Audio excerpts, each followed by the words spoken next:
14 de abril de 2025, segunda-feira da Semana Santa. Em nome do Pai, e do Filho, e do Espírito Santo. Amém. Meus queridos filhos e filhas, muito bom dia. Vos saúdo com a paz de Jesus. Que alegria nos encontrarmos nesta manhã desta segunda-feira. Nós iniciamos ontem em comunhão com toda a igreja, com a celebração dos ramos e a missa da paixão. Esta semana maior, assim nós a chamamos, a Semana Santa. A semana que constitui uma síntese de tudo aquilo que nós celebramos e vivemos em toda e qualquer Eucaristia. O mistério da Páscoa. Nós celebraremos, aliás, começamos a celebrar ontem, o mistério da paixão, morte e ressurreição de nosso Senhor Jesus Cristo, que é o que nós celebramos em cada missa.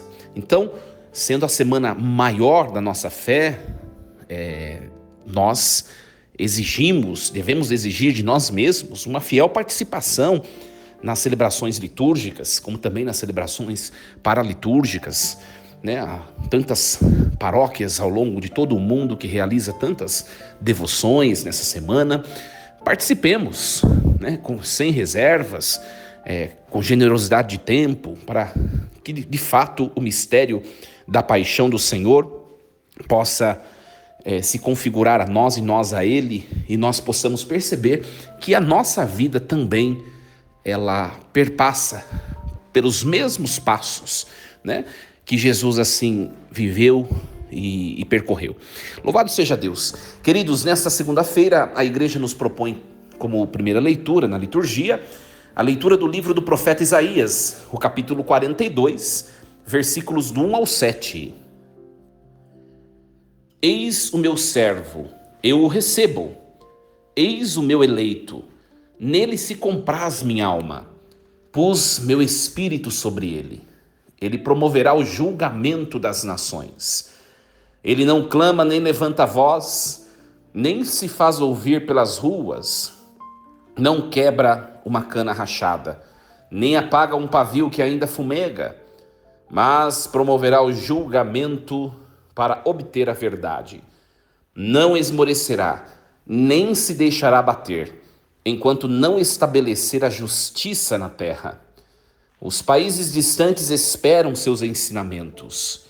Isto diz o Senhor Deus, que criou o céu e o estabeleceu, e o estendeu, firmou a terra e tudo o que dela germina, que dá a respiração aos seus habitantes, e o sopro da vida ao que nela se move. Eu, Senhor, te chamei para a justiça e te tomei pela mão. Eu te formei e te constituí como o centro da aliança do povo, luz das nações, para abrires os olhos aos cegos, cativar os cativos da prisão, livrar do cárcere os que vivem nas trevas. Palavra do Senhor. Graças a Deus.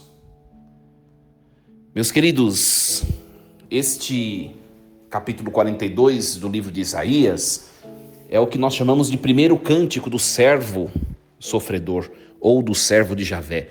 Então nós vamos escutar ao longo dessa semana. Hoje escutamos o primeiro e vamos escutar o segundo, o terceiro e o quarto cântico do servo de Javé, que são cânticos belíssimos, são lindos, cânticos lindos. Então nós começamos na segunda-feira santa com o primeiro cântico, o cântico do servo de Javé, o capítulo 42.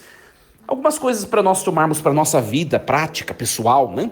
Eu acho que esse é o objetivo da nossa reflexão diária, né? Olha só, Isaías é uma profecia longa, de 66 capítulos, né? Inclusive, eu disse nesses dias, você que me acompanha diariamente já deve ter escutado, os exegetas, os estudiosos bíblicos, né? Eles dizem, inclusive, nem ser somente um profeta, Isaías, porque o período de que fala o texto é um período muito longo para ser somente um ser humano, né? E eles acreditam ser 3 profetas Isaías, o primeiro, o segundo e o terceiro, ou o proto-Isaías, o deutero-Isaías e o trito-Isaías, né? E Esses profetas profetizaram de maneira respectiva antes do exílio da Babilônia, durante e depois, né? Esse servo sofredor, ele está, no fundo, retratando, fazendo uma menção do sofrimento que o povo sofreu no exílio. Este servo, primeiramente, encarna o povo de Israel como um todo, que se coloca como sofredor diante das vicissitudes da vida, né? Claro que o povo é um povo maculado, culpado pela transgressão, por não obedecer a Deus. Mas Isaías coloca esse tal servo, que é um servo inocente. É uma coisa curiosa, né? E um judeu não saberia explicar, né? Porque a interpretação é que está falando do povo, mas o povo ele teve culpa, né? Está sofrendo no exílio, ou sofreu no exílio, mas teve culpa, foi infiel a Deus. E esse servo que sofre sem culpa nenhuma, porque é um homem perfeito, um homem bom, quem é esse servo? Acho que um judeu não sabe explicar até hoje quem é esse servo. Por quê? Porque o sofrimento, para a tradição judaica, o sofrimento ele só se dá a pessoas que cometem grandes pecados. Então, para um judeu, né, sobretudo uma leitura da época de Jesus, né, um sofrimento é consequente a um pecado grave.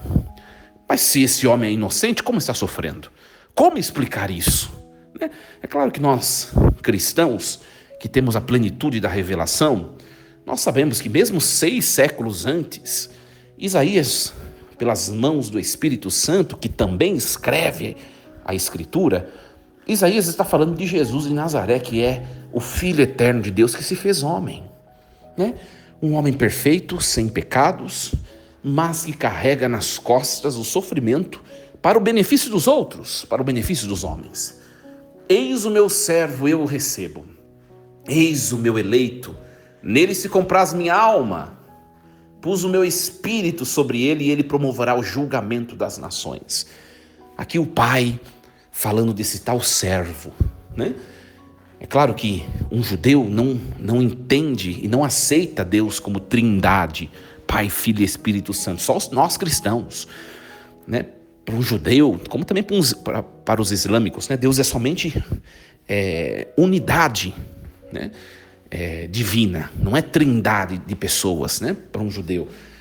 Mas aqui Deus está falando desse tal servo.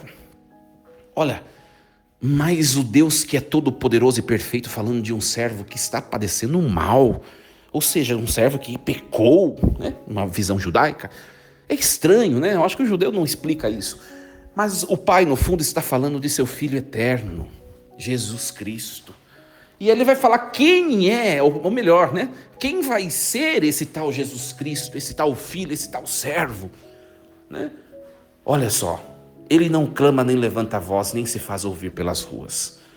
Não quebra a cana rachada, não apaga o pavio que ainda fumega. Promoverá o julgamento para obter a verdade. Não esmorecerá, nem se deixará abater o ânimo. Olha só, nós vemos tudo isso em Jesus, né? Que carrega a cruz, que não se deixa bater. Claro que fisicamente Jesus estava quase que destruído, né? Pelos açoites, pelos empurrões, pelos chutes, pelas cusparadas, né? Pelas chicotadas, pelos flagelos. Estava quase que destruído, né? Mas ele foi até o fim, ele não se deixou abater. Não clamou, não levantou a voz, ou seja, não se fez ouvir pelas ruas. Ele não mostrou, eu sou Deus, e impôs o seu poder. Não.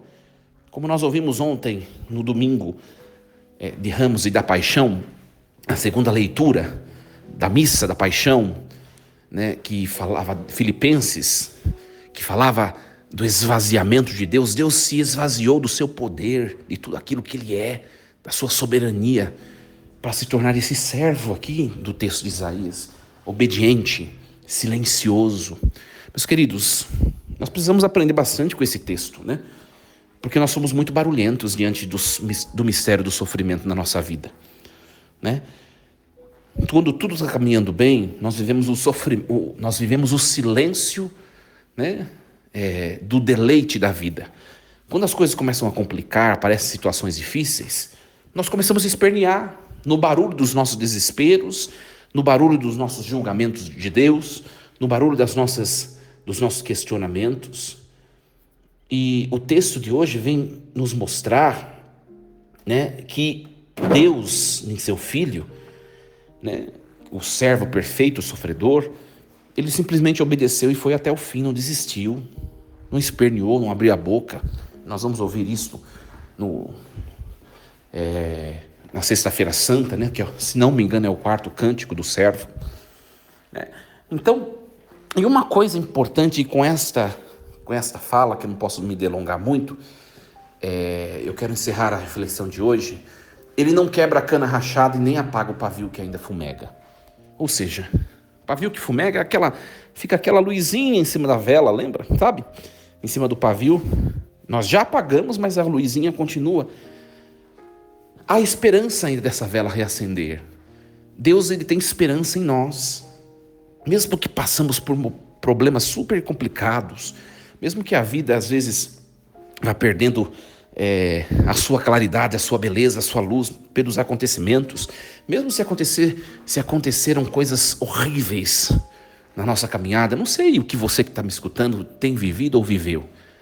Deus, ele não apagou, né, aquela pontinha de esperança que há em nós, que somos pavis da sua reflexão luminosa.